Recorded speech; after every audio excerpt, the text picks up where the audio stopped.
Magandang araw po, ito po ang DTF machine ng 88 Bacolod. Ito naman po ang kanyang printer head.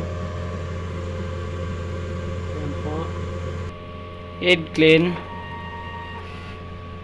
Pagkatapos mo head clean, punasan ng wiper. Pati na rin po ang capping.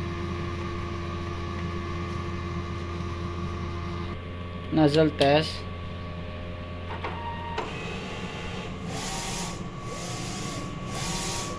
Yan naman po ang kakalabasan ng aking nozzle test. Ink tank area, tama lang po ang level. Waste tank, kakadispose lang po nung Friday. AVR, at saka ground wire.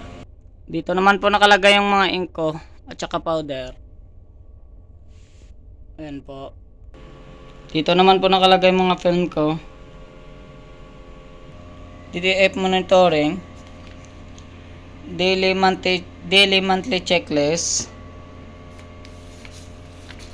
daily production log, consumables monitoring. Ito naman po sa white, black,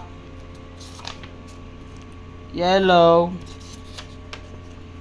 magenta, at saka cyan. Ito naman po sa film ko, powder,